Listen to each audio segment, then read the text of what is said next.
É uma data que nos representa, uma data bastante especial. Embora a nossa consciência seja diária, a nossa luta seja diária, a nossa batalha é constante, nós somos persistentes, nós somos descendentes de guerreiros, de reis, de pessoas que desbravaram esse país, pessoas que desbravaram o mundo. Então hoje nós ganhamos esse feriado, e aqui no nosso Horas a gente está fazendo a segunda edição, pelo movimento da consciência negra, um louvor aos zumbidos palmares, a Dandara, as Marias, as Terezas, para todas as pessoas que de uma forma ou de outra lutaram por nós. Os homenageados de hoje sempre serão os anceiros negros, que são os heróis do Sul, e as quitandeiras, que hoje eu faço um louvor a elas, que são as primeiras mulheres depois da escravidão, mulheres de ganho, mulheres de luta, empreendedoras, são as primeiras empreendedoras brasileiras, sabe, que nos inspiram. Hoje nós temos aqui o prazer de ter várias mulheres empreendedoras, várias pessoas que cultuam a arte, a estética, todos pretos lindos, os brancos também são lindos, aqueles que não são preconceituosos, antirracistas já estão do nosso lado. E a gente está numa tarde de celebração hoje, sabe? Veja aqui um movimento bem bacana, de gente linda, colorida. Nós temos figuras maravilhosas aqui, contando com nós essa tarde grandiosa. A nossa irmã Graça ali, ó, que é um ícone da cidade de Rio Grande, uma guerreira que luta sempre pelos direitos, a conservação do nosso povo preto, sempre andou trajada a rigor pelas ruas da cidade, desfilando, exaltando a negritude. É um exemplo para mim, sabe, para muitos de vocês aqui.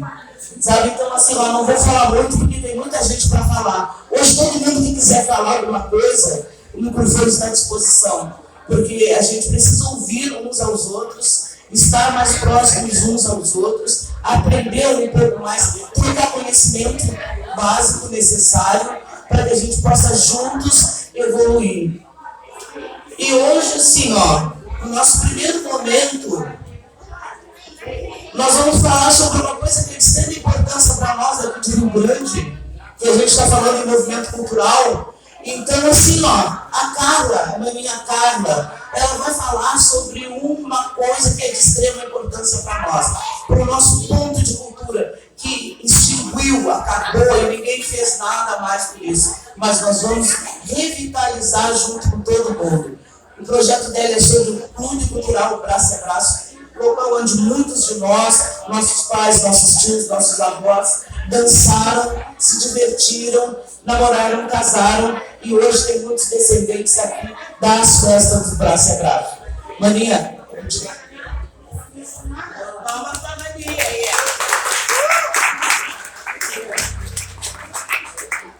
Boa tarde a todos, todos, né?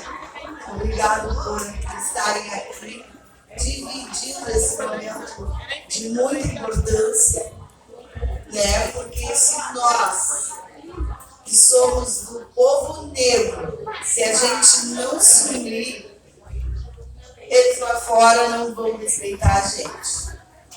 Então, meu nome é Carla, eu estou aqui para apresentar o meu projeto, que é um projeto que foi agraciado pelo edital da Lei Aldir Blanc e que se chama Clube Cultural Recreativo Braço a Braço, Memória, Resistência e Valoração de Patrimônio Cultural Negro. A proposta desse meu projeto se deu devido a eu ser uma mulher negra, batalhadora, mãe solteira, e que conheço todas as lutas pelas quais nós mulheres enfrentamos, né, no dia a dia. Então, eu quero trazer a história do Clube Braço a Braço, que foi de extrema relevância, né, para a sociedade negra e símbolo de resistência para a cultura do nosso povo. O Clube Braço a Braço, que acredito que muitos que estão aqui, como eu, disputam anos das festas, dos bailes. Na época, né, vamos falar de idade nessa altura da apresentação. O Clube Braço é Braço, ele foi fundado em 1º de janeiro de 1820 por um grupo de folguistas e carvoeiros da Marinha Mercante. E o intuito deles na época era simplesmente brincarem no carnaval. O nome Braço é Braço se deu devido a um dos rapazes carregar um braço de madeira. E na época um repórter perguntou o nome. Aí ele levantou o braço e disse: braço é braço. Não poderia ser um símbolo, um nome de maior valia, porque é com os nossos braços que a gente vem dia após dia lutando e lutando por uma sociedade igualitária. Com o passar dos anos, as mulheres começaram a fazer parte e as famílias foram agregadas, onde tornou-se um espaço de luta e resistência. Eram ministradas aulas de alfabetização, cursos de crochê, costura, datilografia e auxílio funeral para os sócios e seus familiares, além das promoções sociais, como reuniões dançantes, quermesses, bailes de debutante, escolha da rainha, tudo na intenção de resgatar a autoestima e a identidade do povo negro. Em 1974, o clube foi reconhecido como de utilidade pública e em junho de 2007, a Lei 6410 tornou o clube como patrimônio histórico-cultural. Um clube que foi decretado como patrimônio cultural de Rio Grande não era tratado do jeito que está. Porque o patrimônio é tudo aquilo que se mantém, que mantém o povo unido. O clube, que hoje se encontra em ruínas, em meio aos seus destroços, nos restam apenas o quê? As memórias, as lembranças daqueles que viveram grandes momentos numa época que para o povo negro foi uma época de ouro, onde aqueles lá de 1820 se sentiam pertencentes a uma sociedade que na época eles não tinham esse direito. Hoje nós entramos, né, juntamos 1, 2 e nos fazemos respeitar. Hoje nós nos fazemos respeitar. Hoje nós temos voz. Mas lá atrás, na época do Clube Braço é Braço, quando começou, eles não tinham vozes e nem lugar. Apenas o clube, que era o lugar onde eles se sentiam protegidos, acolhidos. Época onde nossos irmãos se sentiam acolhidos em tempos difíceis e puderam se sentir pertencentes em meio a uma sociedade racista. Eu vou trazer uma frase do escritor Michael Pollack, e ele diz assim, que a memória é um fenômeno construído socialmente e individualmente. E quando se trata de memória herdada, podemos dizer que há uma ligação muito estreita entre a memória e a identidade. A memória é o fio condutor que transporta a cultura ao longo do tempo, permitindo que a consciência de um passado esteja no presente. Esperamos que com esse projeto possamos manter viva a história do Clube Braço é Braço, que é parte da nossa história, para que as nossas gerações conheçam as lutas enfrentadas e que sintam em seus corações orgulho de pertencerem a um povo que Deus de sempre é luta e resistência. E a cada história ouvida, convido vocês agora a conhecerem a página, né, que nós criamos dentro do meu projeto, criar uma página, né, sobre o clube. E ela vai estar depois no site do meu, né, para que todos possam acessar. Eu agradeço à Secretaria da Saúde e da Cultura e todos aqueles que colaboraram para a realização do meu projeto. E afirmo mais que são as nossas histórias, as histórias dos nossos antepassados, que nos dão força para seguir em frente. Porque a luta não para, a luta continua. Obrigada.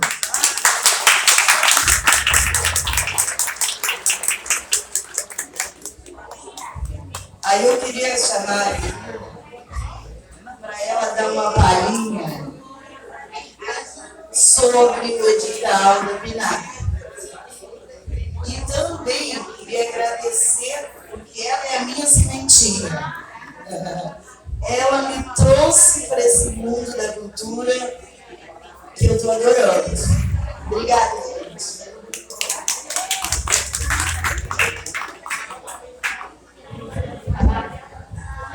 Boa tarde, gente.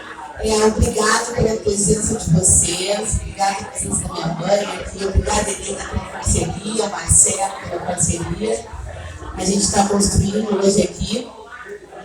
Eu vou só reforçar um pouco disso que a Carla colocou, que depois eu gostaria já de convidar aqui a Maria Rosa, que está presente, para fazer assim, esse livro, né? Traz um pouco da história que ela, a família, né, construiu. Então, acho que vamos estar aqui e poder também nos contar alguma passagem. Não sei se mais alguém também que frequentou Braço a Braço, ou Estrela do Oriente, também esteja à vontade para vir compartilhar alguma lembrança, alguma memória. Ela, né? Então, assim, ó, esse projeto, ele teve um financiamento, tá? Ele foi financiado pelo Ministério da Cultura. Isso é um projeto, tá, de lei que incentiva a cultura popular, que o governo federal criou, né? E a gente tenta fazer com que esse projeto consiga chegar nas bases, né?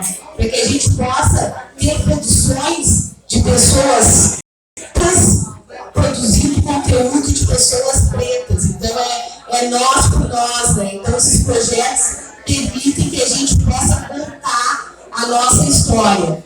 E são projetos que têm por ciclos, né, de 6 em 6 meses aqui na cidade de Rio Grande, são 3 milhões por ano. E esses 3 milhões, eles são investidos, né, através de projetos de fomento, né, de base da cultura. Então, pessoas populares, como qualquer um de nós, né, pode ter acesso, tem alguma ideia que queira, né, que entende a importância de preservar histórias, memórias, né, da sua família, do seu espaço, do seu território. Todos nós somos produtores de cultura, né? Então, aquelas pessoas que se interessam por deixar um registro, principalmente hoje em dia, registros audiovisuais, né, para que a gente possa utilizar eles, as tecnologias. A PENAB está aí, né, são às vezes 50, são menos 50, 60 projetos que são selecionados, e a gente faz aqui nós jovens, não é para toa, não é à toa que nós estamos aqui hoje, né, porque aqui é um espaço que a gente utiliza fisicamente para poder explicar para as pessoas como é que funciona, como é que escreve o projeto, como é que faz a inscrição, como é que funciona o recurso, né? Então a gente procura fazer com que isso, como a Carla, né, que sempre foi brilhante, maravilhosa, mas que se descobriu numa carreira assim, teórica dentro dessa produção, que essa não é a primeira produção dela, é a segunda produção. É um documentário no ano passado que fala sobre a vida da minha mãe. Ela também fez trabalho de pesquisa e assim, tá muita hora. Então é isso, né, gente? É para todas nós, principalmente mulheres negras, né? Eu acho que a gente tem que ser protagonista das nossas histórias e o momento é esse. Eu vou passar a palavra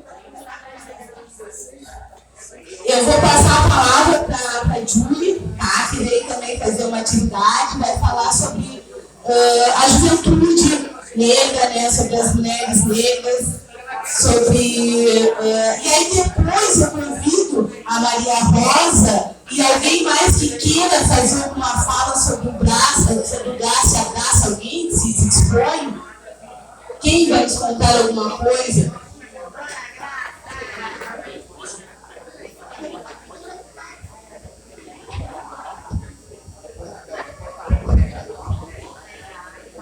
Boa tarde, gente. A Goa das mais velhas, a Benção das mais novas das mais iguais. Então, eu me chamo Julie, como a Brina já me apresentou. Eu sou membro da UNegro, estou na coordenação da Juventude da UNegro. Também sou ativa em vários projetos, né? Projetos sociais, projetos de formação, projetos educacionais. Sou acadêmica em Direito e sou mãe da Yolanda. Então, eu gostaria que hoje fosse um dia comemorativo, né, já que a gente celebra esse feriado que a gente lutou tanto para conseguir esse reconhecimento de feriado nacional do nosso sagrado 20, mas infelizmente não é, né, pessoal? Porque a gente sabe que em pleno mês de novembro a gente sabe que nosso povo ainda está sendo morto, está sendo genocidado. A gente teve aquela aberração no Rio de Janeiro, com o genocídio de vários corpos negros jovens. Então, infelizmente, hoje, para além de ser um dia de trabalho para mim, que a gente está fazendo a oficina lá, eu sou movida por isso, sou movida pelo movimento e por essa força, né, de querer transformar e querer fazer construções coletivas para os meus. Mas eu acho que é um dia para a gente se questionar, né? Para além da sociedade que a gente quer, o que a gente tem se mobilizado enquanto unidade, enquanto coletivo. Eu ouvi várias pessoas, né, questionando que a nossa cidade, embora tenha movimentos maravilhosos, infelizmente a gente está muito fragmentado ainda. A gente precisa dessa união, se olhar, se acolher como igual, pelo mesmo ideal. Só isso. Obrigada.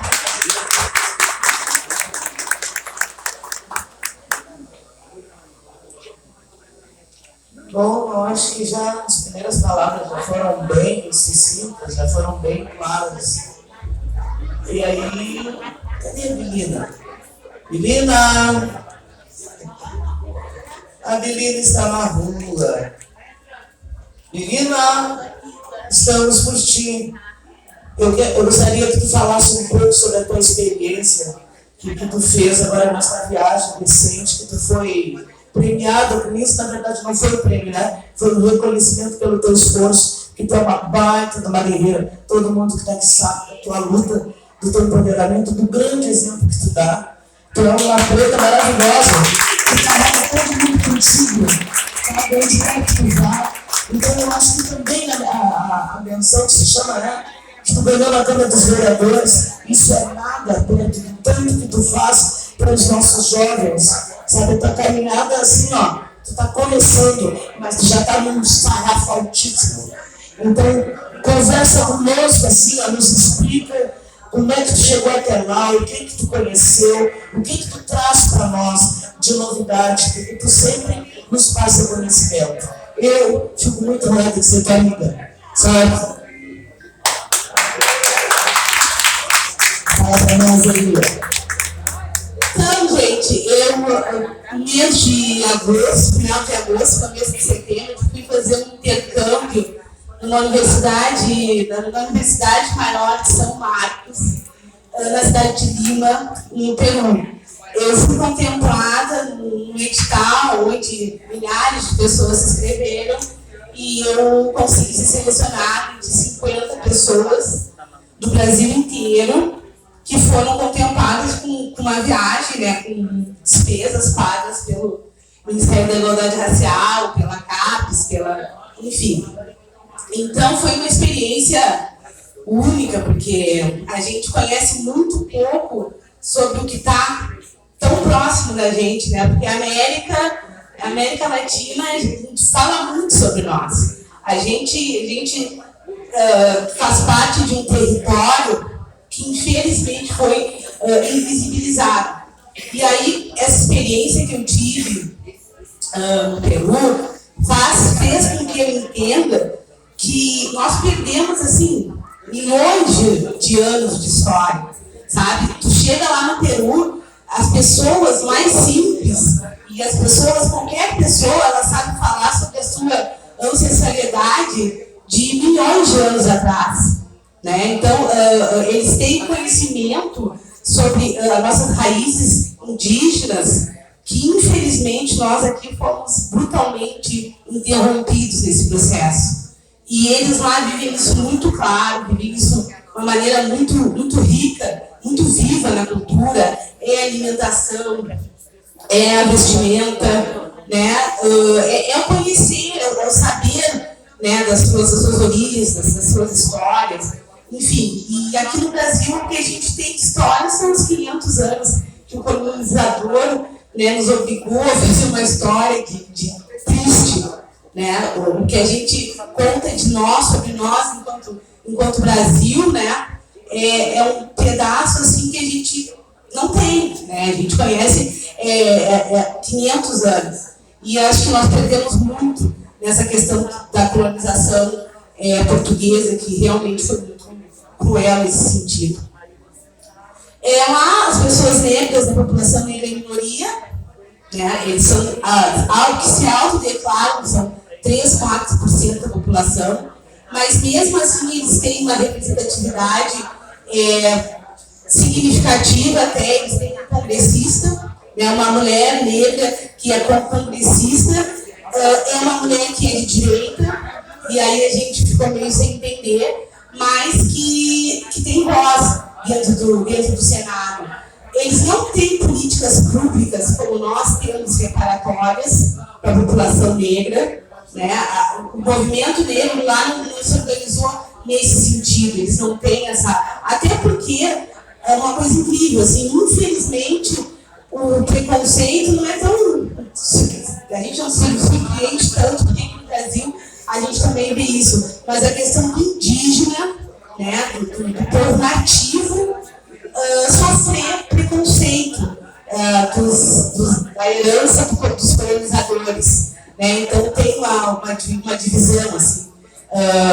Se existe o preconceito, né, é mais voltado para a questão dos nativos. A população negra, ela tem aquele processo histórico que teve na América Latina inteira, da falta das políticas compensatórias, né? Mas, de certa forma, elas não têm... As pessoas, elas ficam felizes quando veem pessoas negras. E é de coração, assim, não é aquela coisa, sabe, desconfortável, como a gente sente aqui no Brasil, sabe, de ver negros dentro do Congresso, na rua, nos espaços, tem aquele atendimento diferenciado. Lá as pessoas negras não têm isso. Isso acontece com as pessoas indígenas, esse preconceito mais diário, com as pessoas que são nativas de lá. E aí é isso, gente. Eu vou chamar. Foi muito bom ter estado lá, né? É muita história para contar, mas é isso. E eu, como eu falei, eu fui e eu acho que esse edital que eu participei, tem outros editais também que saem toda hora. Quem está nos grupos aí que a gente tem, eu estou sempre compartilhando. E acho que todo mundo é capaz. Vou passar agora a palavra para a professora Maria.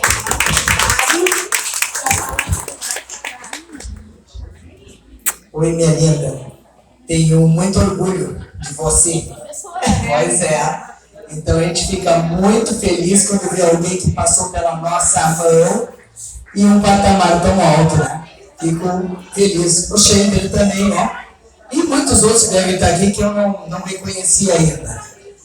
Eu quero agradecer a Carla, né, pela homenagem em relação ao Braço é Braço, nesse trabalho que ela está desenvolvendo. Eu sou um fruto do Braço é Braço, lá dos anos 70 e poucos.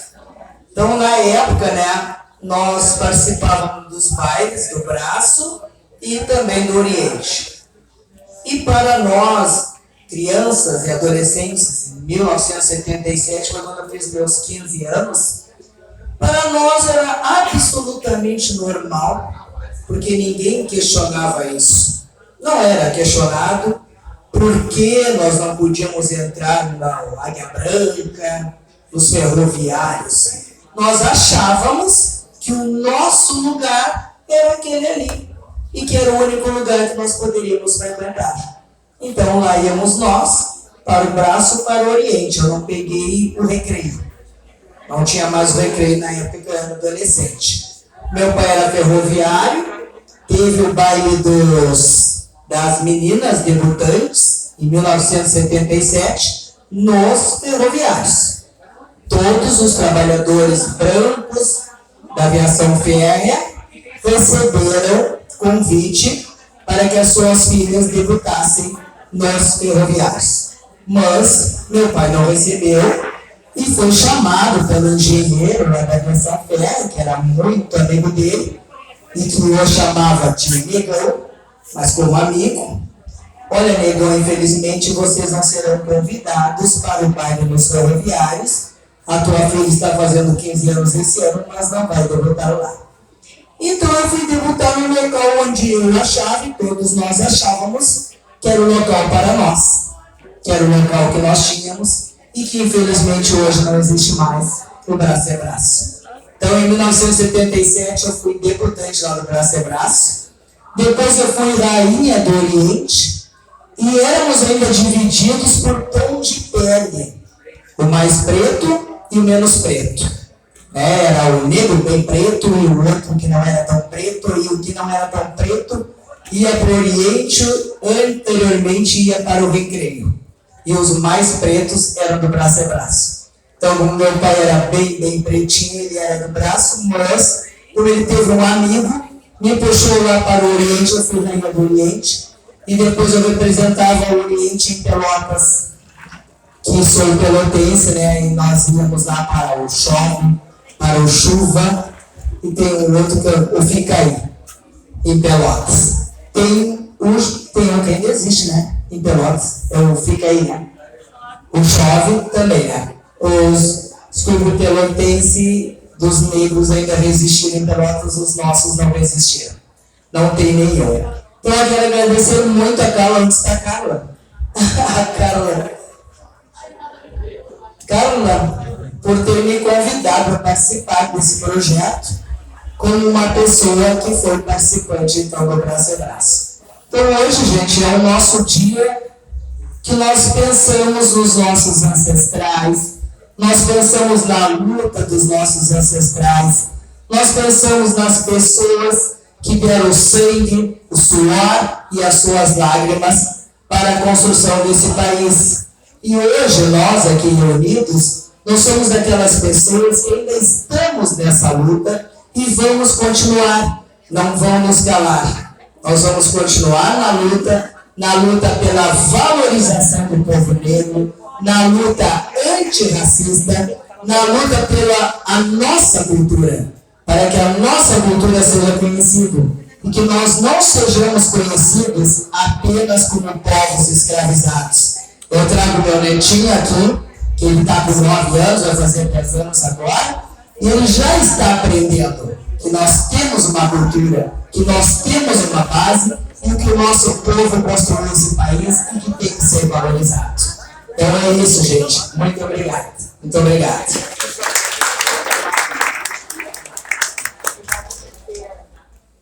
Então aqui está a Carola, né? Cadê o livrinho que eu vou receber, a maninha?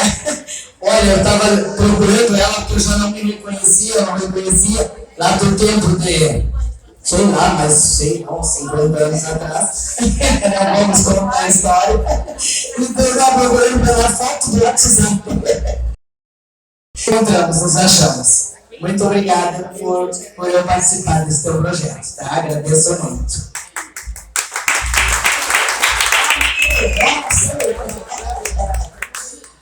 Ai, adoro o nosso amigo Jorge. Vai dar uma palavrinha aqui também. E esse aqui é um espaço que fala para todos. Todos que quiserem contribuir com uma palavra, com alguma coisa relevante para nós. E agora é o teu momento. Muito obrigado. Boa tarde a todos e a todas. Parabéns para os organizadores aqui presentes. Parabéns às pessoas que trouxeram toda uma arte. Parabéns a todos os pretos. Eu gostaria de dizer que isso é um momento com muita particularidade. É um momento único. Eu aqui, meu nome é Jorge Melo, como apresentador para vocês. Eu venho aqui representando o ACTA FURG, o sindicato do pessoal administrativo da FURG. Não só eu, como a Denise também aqui representa. E assim eu quero parabenizar a Maria da Graça Amaral, o Saci, a Bilina, a Dandara. São várias pessoas aqui que fazem esse trabalho, trabalho do movimento negro, que é um trabalho muito importante para todos nós pretos, e nós temos que pensar que nós temos que sair dessa singularidade e procurar cada dia avançar dentro do processo. Tá? E quando eu digo dentro do processo, muitas vezes as pessoas não querem debater questões políticas, pois nós vivemos dentro de uma política. A cada momento, a cada movimento é político. E assim nós devemos nos comportar com a visualização política para o negro, tá? E pasme que no Brasil a mulher negra é a mulher que menos recebe. O homem negro é o segundo que menos recebe um salário digno para que possa sustentar seus filhos, para que possa manter sua família, enfim. Então eu gostaria de chamar a atenção das pessoas, não que as pessoas não se influenciassem ou não tivessem essa noção, mas ao longo do tempo, ao longo do período,